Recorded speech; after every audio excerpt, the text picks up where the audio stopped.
1934년 광주의 한 여름, 어머니 어머니 그리고 통곡하는 울음소리가 가득했습니다.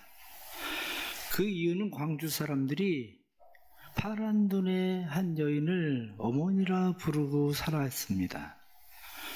엘리자베스 쉐핑이라고 하는 여자인데 한국 이름으로는 서서평이라는 이름입니다. 이 사람은 32살에 한국 땅에 들어왔습니다. 한국에 와서 검정 옷을 입고 검정 고무신을 신고 콩보리밥을 먹으면서 된장국을 먹다가 살다간 선교사입니다. 32살의 나이에 한국에 들어와서 22년 동안 살면서 14명의 아이들을 입양을 해서 키웠습니다.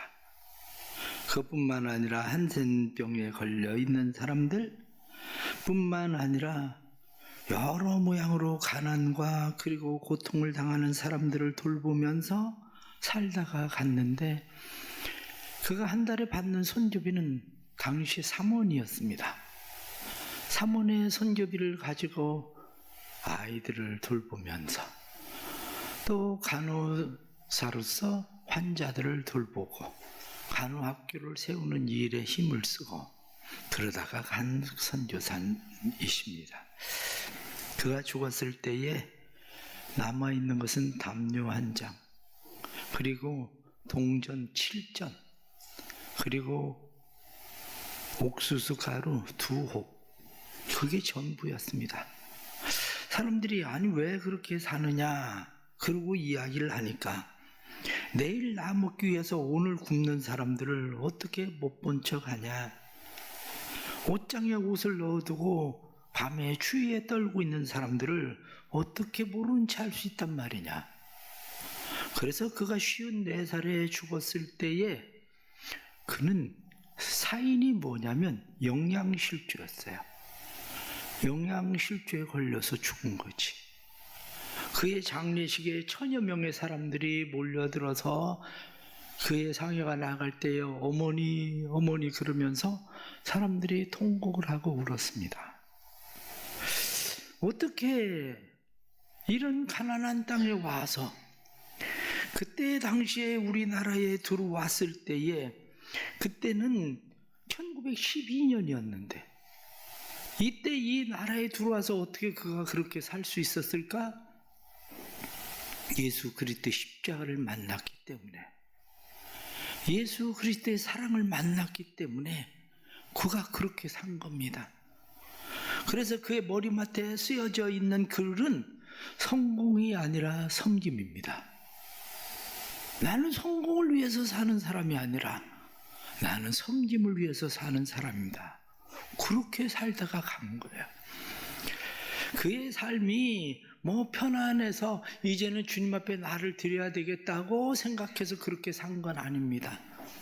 독일에서 아버지 없는, 호적이 없는 여인 아이로 태어났어요. 엄마가 3살에 미국으로 넘어갔어요.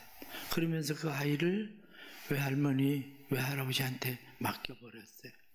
그런데 9살이 되었을 때에 할아버지 할머니를 없어요.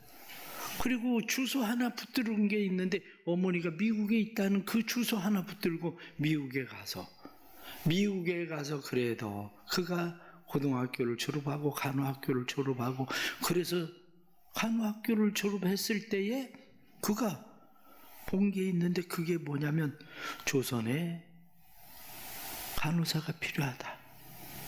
그 열악한 땅에 그곳에 간호사가 필요하다. 그 이야기를 듣고 자기 모든 것을 거기에 걸어버리고 한국에 와서 처녀로 살다가 처녀로 그렇게 죽은 겁니다.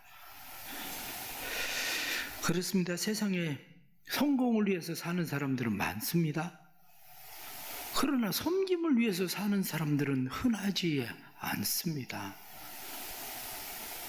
우리가 살아가고 있는 이 세상 가운데서 예수님께서 우리에게 보여주신 것은 나는 섬기러 세상에 왔다.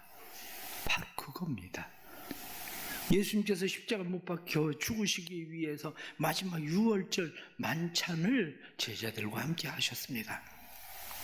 유월절 만찬을 하시면서 예수님께서 마가의 다락방에서 제자들을 모아놓고 그들에게 떡을 나누어 주시고 그리고 그들에게 잔을 나누어 주시면서 유월절 만찬을 하시다가 예수님께서 갑자기 일어나셔서 예수님께서 그의 제자들의 발을 하나하나 씻겨주시기 시작합니다. 그것을 오늘 13장 1절 말씀에는 예수님께서 세상을 떠나 아버지께로 돌아가실 때가 이른 줄 아시고 세상에 있는 자기 사람들을 사랑하시되 끝까지 사랑하시니라. 자기 사람들을 사랑하셨는데 끝까지 사랑했다. 그 자기의 사람들이 누굽니까? 자기의 사람들이 여기에 모여있는 예수님의 제자들 아닙니까? 3년 동안이나 같이 데리고 다녀봤는데 사실은 3년 동안 데리고 다녀보니까 사랑할 만한 구석이 없어요. 3년 동안 데리고 다녀보니까 가능성이 별로 보이지를 않습니다. 왜냐하면 예수님은 십자가를 지기 위해서 예루살렘으로 올라오고 있는데 제자들은 그때 싸우고 있는 것이 뭐냐면 누가 예수님의 좌편에 앉을 거냐 우편에 앉을 거냐 누가 높은 자리를 차지할 거냐 이걸 가지고 싸우고 있었던 제자들입니다. 그것뿐만 아니라 이 제자들이 얼마나 철이 없는지 그 중에 가룟 유다라고 하는 사람은 마음속에 예수님을 팔아버릴 생각을 하고 지금 그 자리에 앉아있는 모양새입니다. 한마디로 그 속을 다 보고 있는 예수님께서 그가 자기를 팔 사람이라는 것을 아는데 자기의 사람들을 사랑하시되 끝까지 사랑하시니라. 그런데 거기에 모여있는 제자들은 어떻습니까? 조금 있으면 예수님을 모른다고 다 부인하고 도망갈 제자들 아닙니까? 그런데도 불구하고 예수님께서 그들을 사랑하시고 그들에게 발을 씻어주셨다. 성경은 그렇게 말씀합니다.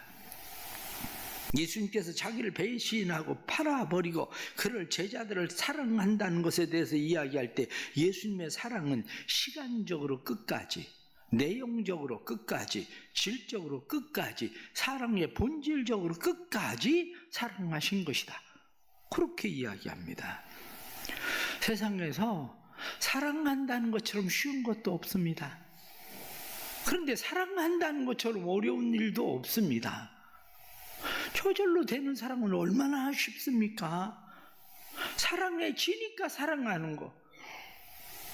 할아버지 할머니가 돼서 손자녀를 보면 어떻습니까? 얼마나 사랑스럽습니까?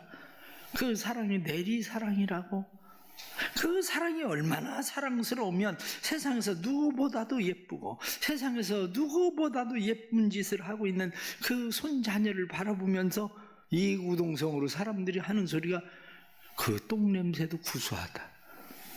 아니 세상에 똥냄새가 어떻게 구수합니까? 그런데도 사랑하니까 똥냄새도 구수해서 그저 사랑이 되는데 속이 훤히 다 들여다 보이는데 그놈 속을 들여다보니 저놈이 조금 있으면 나를 팔아버릴 놈인데 저놈 속을 들여다보니 조금 있으면 나를 버리고 도망갈 놈인데 저놈 속을 들여다보니 그놈은 나를 모른다고 3번이나 배신할 놈인데 그 사람들을 사랑한다는 게 어디 그렇게 쉽겠습니까? 더군다나 우리가 그리스도인으로서 예수를 믿는다는 이유로 사랑해야 된다는 거 보통 어려운 일이 아닙니다. 마음으로야 사랑하고 싶죠. 그런데 마음으로 사랑하고 싶은데 사랑이 안 되는 걸 어쩌겠습니까? 대체적으로 그래서 사람들은 사랑하는 것을 정해놓고 있습니다. 내가 사랑하는 사람, 내가 사랑하지 않는 사람.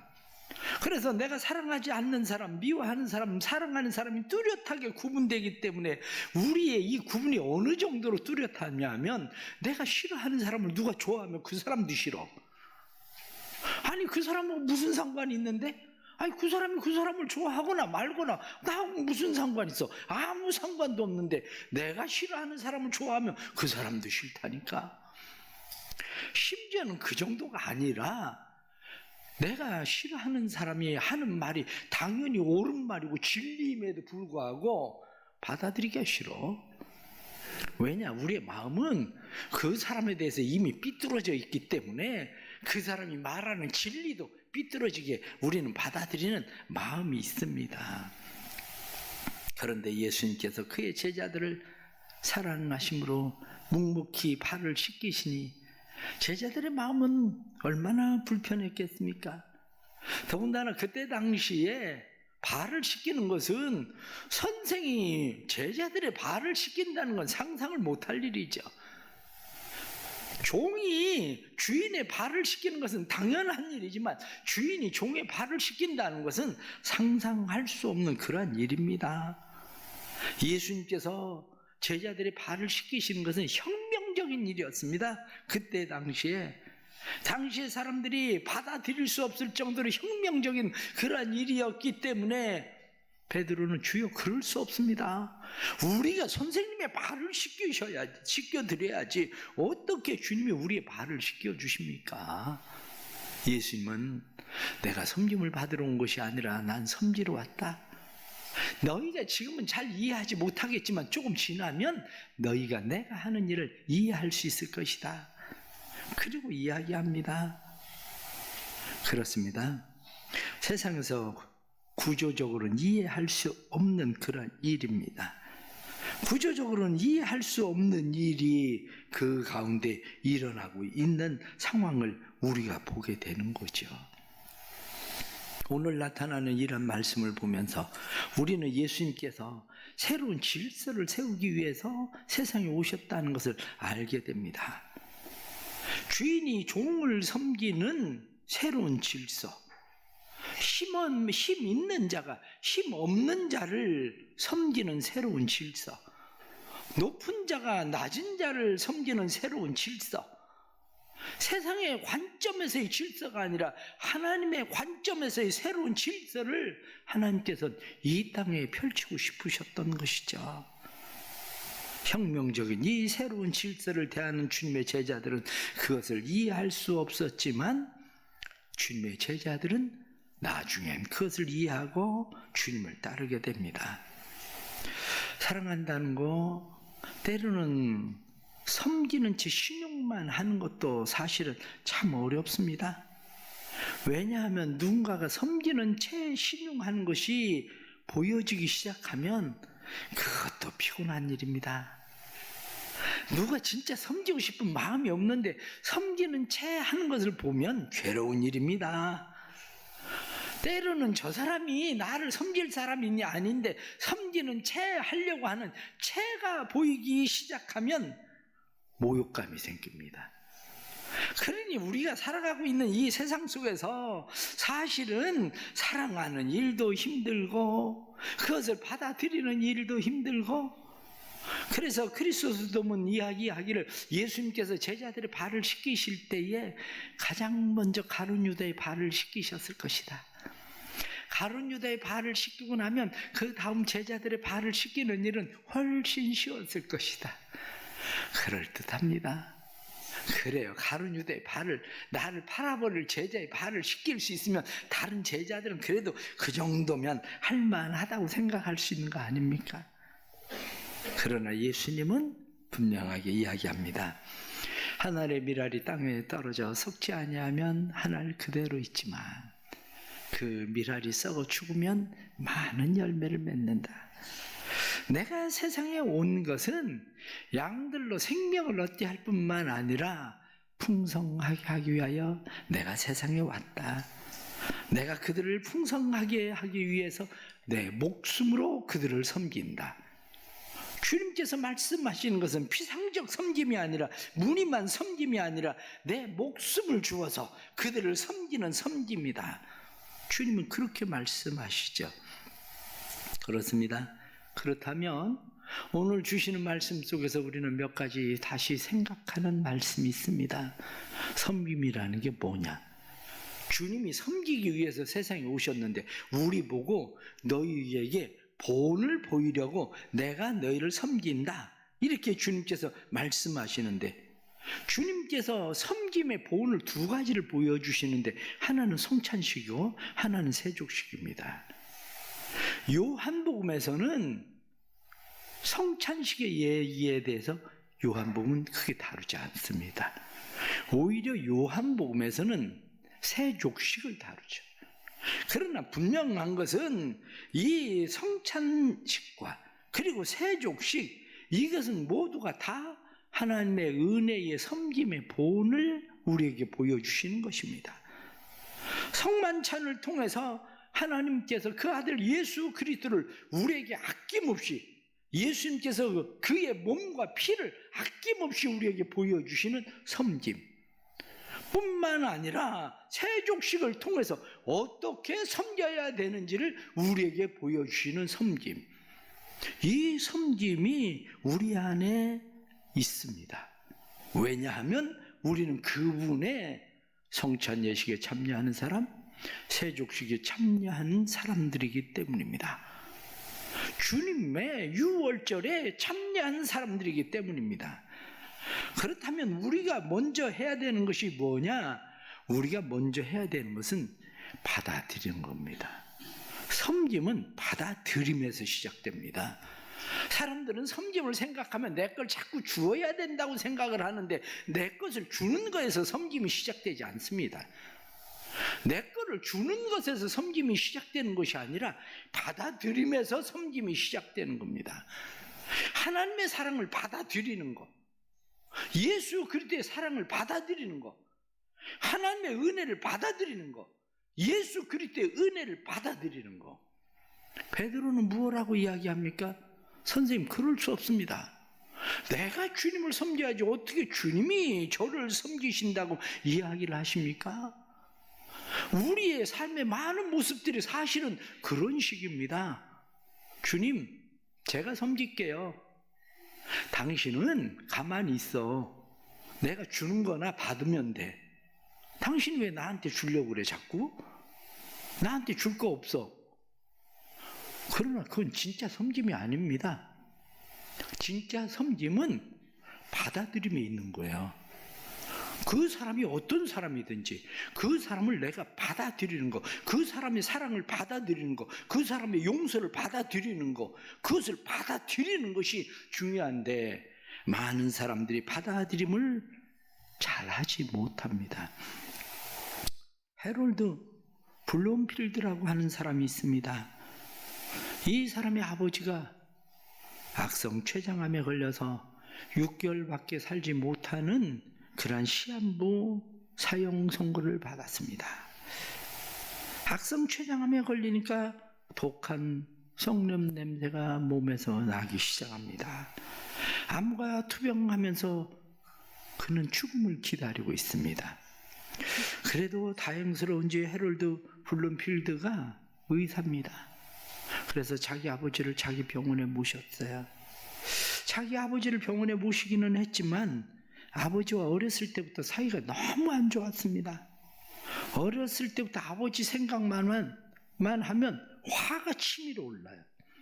아버지가 얼마나 고지식하고 완고하고 엄격하고 완전 감정이 메말라 있는 사람인지 평생에 자기를 한 번도 따뜻하게 대해본 적이 없습니다.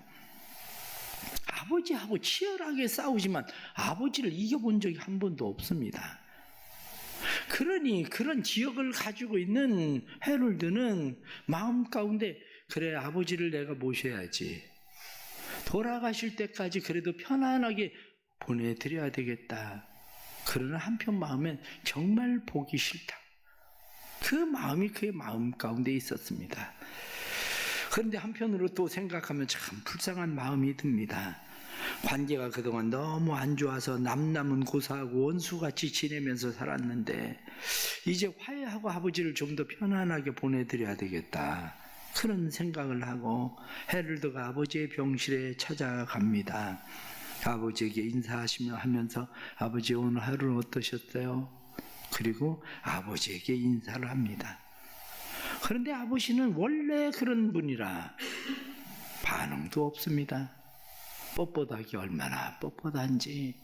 그런데 뻣뻣한 정도가 아니라 고슴도치처럼 그저 날카로운 가시를 그저 드러내고 있는 그 아버지를 보면 마음속에, 그래, 이분은 어쩔 수 없는 분이다. 이분은 이렇게 살다가 그냥 가는 거야. 그걸 뭐 어쩌겠어. 자기 성격이 그런 걸, 자기 인생이 그런 걸.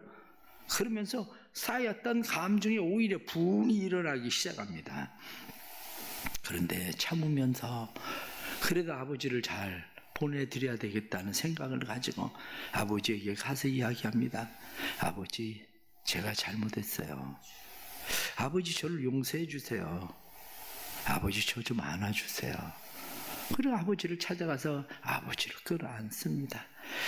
그런데 나무토막 같은 이 아버지는 반응도 없이 뻣뻣하게 그냥 앉아서, 그러니까 아들이 또 찾아가서 아버지의 팔을 자기 어깨에 두고 아버지, 저 좀 안아주세요. 그래도 흉내도 안 냅니다. 그러던 어느 날 아들이 자기 아버지의 팔을 자기 어깨에 두르고, 그리고 아버지 사랑해요. 아버지 사랑해요. 그런데 갑자기 그 아버지가 그 아들에게 하는 소리가, 아들아, 나도 너를 사랑한다. 평생 듣고 싶었었던 그 말이, 그 한마디를 듣는 순간 그동안 그 마음이 쌓이고 쌓였던 울분이 녹아내리기 시작하고 눈물이 하염없이 흐르기 시작합니다. 아버지를 안아드리기 시작한 지 200번이 넘는 때였다고 그래요. 200번이 넘도록 아버지를 안으면서 아버지 사랑해요. 저를 용서해 주세요. 그러고 이야기하는데 아버지는 그때까지 그 아들을 안아주지도 않고 사랑한다고 용서한다 소리도 하지 않고 그렇게 무뚝뚝하게 감정 없이 지내던 아버지였다. 그런데 이게 남의 이야기가 아닙니다. 남의 이야기가 아니라 우리 마음 가운데는 우리는 다른 사람을 받아들일 수 있는 이 마음이 없어요. 교회 와서 앉아 있어도 여전히 하나님은 나는 너를 사랑한다. 나는 너를 사랑한다. 나는 너를 용서한다. 이렇게 말해도 우리는 여전히 하나님에 대한 반응이, 우리는 무뚝뚝하게 헤롯의 아버지처럼 그렇게 지내고 있습니다.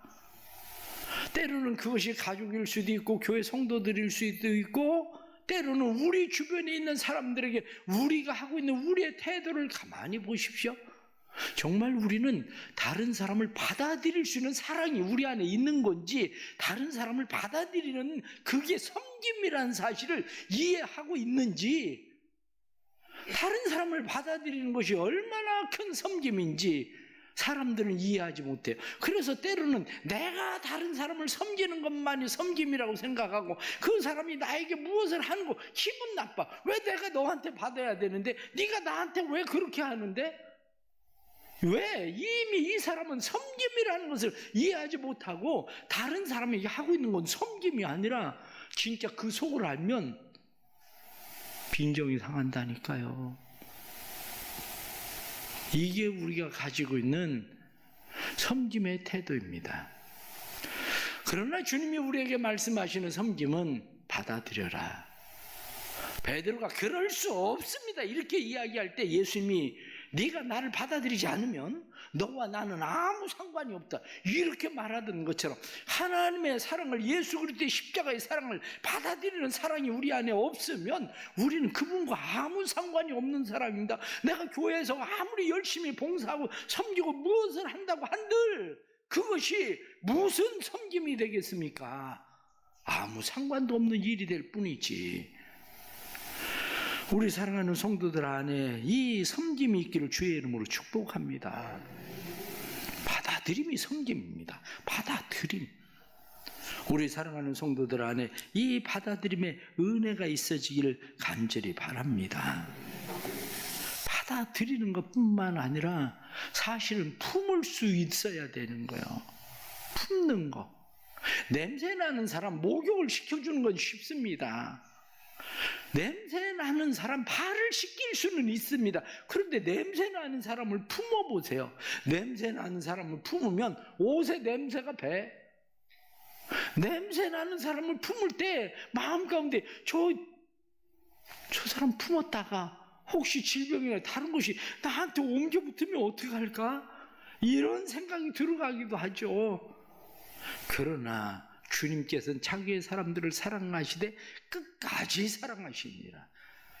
그 사람들을 품으셨다는 겁니다. 단순히 발을 씻겨주시는 것이 아니라 주님께서는 끝까지 사랑하심으로 품으셨다. 그렇게 성경은 우리에게 말씀하고 있는 거죠. 예전에 중국에 선교를 갈 때 중국의 묘족들이 사는 곳에 올라갔었는데, 이 묘족들이 사는 곳에 갔더니 한국에서 그래도 목사님이 오셨다고 얼마나 반갑게 이 사람들이 맞이를 하는지, 반갑게 맞이합니다. 올라오시느라고 목사님 고생했다고, 목마르겠다고 저에게 물을 줘요. 그런데 컵을 보니까 컵이 새카마요. 컵이 새카만 건 그냥 그렇다고 칩시다. 컵이 새카만데, 아이 땅바닥에 굴러다니던 흙 묻은 옥수수 잎을 주워가지고 컵을 닦는 거야. 그리고 거기다 물을 부어서 주는데, 야, 먹어야 되는데 쉽지가 않아. 그것조차도, 그 사람은 진짜 사랑으로 하는데도 그것조차도 쉽지가 않아. 그래도 한국에서 목사님 오셨다고 그래도 귀한 거라고 내놓는데, 애벌레를 볶아서 줬네. 야, 이 애벌레를 볶아서 줬네. 제가 웬만한 식성이니까 그래도 맛있다고 주워 먹지 쉽지 않습니다. 이게 우리가 그래요. 무엇을 품는다는 것 자체가 쉬운 게 아니에요. 가정은 어떻습니까? 부부가 섬기면 해요. 남편이니까 밥도 해주고 빨래도 해주고 해요. 아내니까 봉급타면 그대로 통째로 갖다 줍니다. 근데 문제는 마음에 그 사람들이 없다는 거지. 마음에 아내가 없어. 마음에 남편이 없어. 가끔 가다 불쌍한 생각은 들지. 에휴, 나한테 시집 와서 저것도 참 불쌍하다, 그 생각은 드는데 품어주진 않아.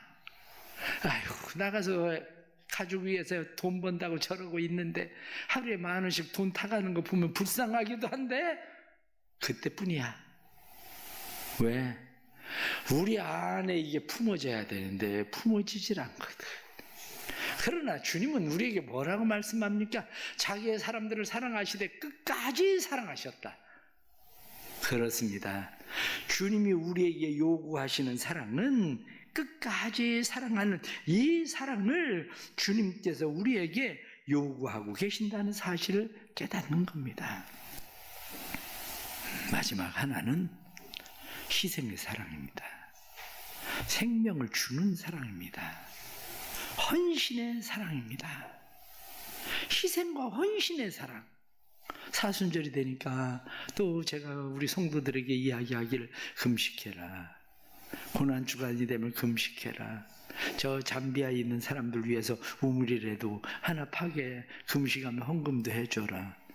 금식합니다. 금식 후에 도로 자기가 다 먹어.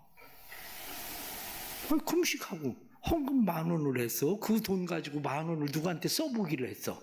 그래, 서로 자기가 다 먹는 거지. 그게 뭐 무슨 상관이야. 자기 위해서 금식한 것 뿐이지.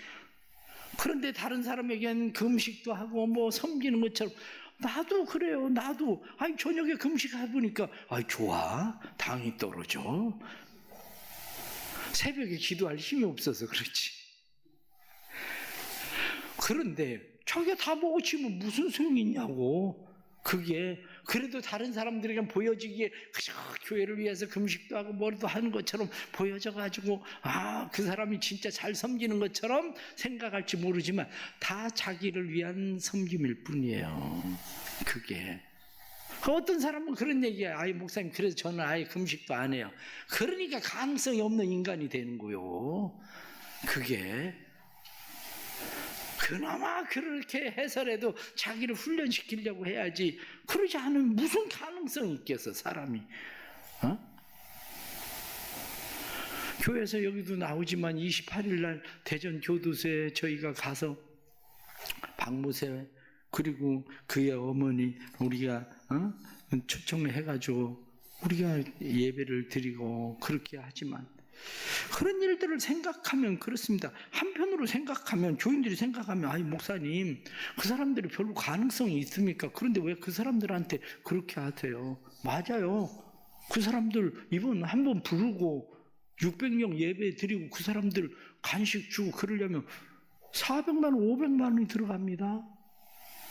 400만 원, 500만 원 들어가는 거, 아이 목사님 그냥 우리 교육부서 그냥 열심히 하라고, 교육부서 교육부서 한 200만 원씩만 나눠줘도 100만 원씩만 나눠줘도 될 텐데. 맞아요. 그럴 수도 있어요. 근데 그건 다 내가 먹어 치운 거지. 그게 우리는 이 사람들에 대해서 간증이나 이런 것을 유튜브 영상으로라도 볼 수라도 있지만 그 사람들은 그게 안 되잖아. 그러니까 박무세나 조영래 권사님 초청해가지고 거기서 예배를 드리고 그 사람들에게, 야, 저렇게 자녀를 돌보며 헌신하고 사는 사람도 있는데 나는 자녀들을 위해서 너무 방치하고 가족을 너무 방치하고 나는 그렇게 대한 산 인간인가 보다. 이 사람들이 깨닫고 회개를 해야 변화가 일어날 거 아닙니까? 그 일을 위해서 교회가 섬기는 거지, 섬기는 거. 우리 교회가 무슨 자랑을 하려고 그 일을 하는 겁니까? 아니면은 우리 교회가 무슨 돈이 많아서 그런 일을 하는 겁니까? 왜? 섬겨야 되니까. 주님께서 우리에게 분부하신 일들, 오늘 성경에 나타난 말씀처럼 내가 너희에게 행한 것 같이 너희도 행하게 하려 본을 보였노라 하고 말씀하신 것처럼 주님의 본을 따라서 우리가 그 일을 행하려고 하는 거지, 우리가 그것을 드러내놓고 자랑하려고 하는 건 아닙니다. 그래서 그런 이야기를 합니다. 물이 담겨져 있는 대야를 바라보면 세 종류의 사람들을 볼 수가 있다. 한 종류는 그 대야를 바라보고 내 발 씻겨주세요 그러는 사람이다. 내 발 씻겨주세요 그리고 자기 발 내놓는 사람은 남을 지배하고 남을 자기 아래 두려고 하는 사람이다. 또 다른 한 종류의 사람은 자기의 발을 씻을 뿐 아니라 다른 사람의 발을 씻겨줄 줄 아는 사람이다. 이 사람은 겸손한 사람이며 섬길 줄 아는 사람이다. 또 한 종류의 사람은 자기 발도 씻지 않고 남의 발도 씻어주지 않는 사람이다. 이런 사람은 무정한 사람이요 믿음이 죽은 사람이다. 그렇습니다. 우리는 어떤 사람들이 되기를 원하는 겁니까? 주님께서 내가 너에게 본을 보였다 말씀하신 것처럼 우리가 배워야 되는 것은 받아들일 줄 아는 사랑입니다.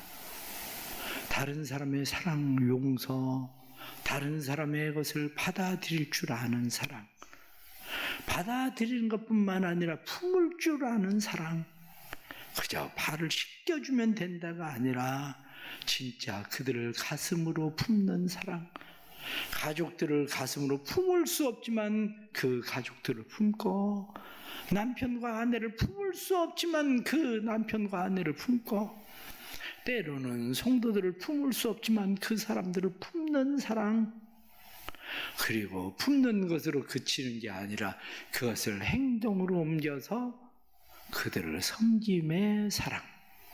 섬김의 사랑의 최종은 무엇입니까? 예수님이 자신을 십자가에 내어 주시던 것처럼 십자가에 내어 주는 겁니다. 올해 우리 교회 표어가 뭡니까? 함께 섬기자. 함께 섬기는 겁니다. 교회가 함께 사랑으로 섬기는 일. 올 한 해에도 맡겨주신 이 귀한 사명 믿음으로 잘 감당해서 우리 교회가 함께 섬기는 사랑으로 사람들을 받아들이고 품고 섬길 수 있는 은혜 있는 교회가 되기를 축복합니다. 기도하겠습니다. 하나님 아버지, 우리의 사랑이 반조각 사랑이라는 것을 깨닫습니다. 사랑한다고 우리는 말하지만 우리의 사랑이 피상적인 사랑인 것을 저희들은 너무 잘 압니다. 우리가 사랑한다고 이야기하지만 우리는 무늬만 사랑하는 사람인 것도 잘 압니다. 주님께서 시간적으로, 내용적으로, 질적으로 사랑의 본질에서 끝까지 사랑하시던 것처럼 저희들에게도 성령을 부어 주옵소서. 그래서 사랑할 수 있는 사람만 사랑하는 것이 아니라 사랑할 수 없는 사람들도 시간적으로, 내용적으로, 질적으로, 본질적으로 끝까지 사랑할 수 있는 사람들이 되도록 도와주옵소서. 사람들을 받아들이는 것뿐만 아니라 품을 수 있게 해주시고, 품는 것으로 끝나는 것이 아니라 섬길 수 있는 사랑을 주셔서 특별히 우리 대성교회와 대성교회 성도들이 섬김의 사랑이 살아있는 교회 되게 하여 주옵소서. 교회 안에서 여러 모양으로 섬기고 있는 모든 봉사자들에게 은혜를 베풀어 주옵소서. 교사와 찬양대와 주방 봉사와 그리고 주차 봉사와 방송실 사역과 곳곳에서 이름 없이 핏도 없이 섬기는 모든 이들을 축복하시고, 주님께서 죽기까지 사랑하신 것처럼 우리도 그 사랑을 본받아가게 도와주옵소서. 사랑하는 교회 안에 그리스도의 십자가의 사랑이 흘러 넘치게 해 주옵소서. 예수님의 이름으로 기도드리옵나이다.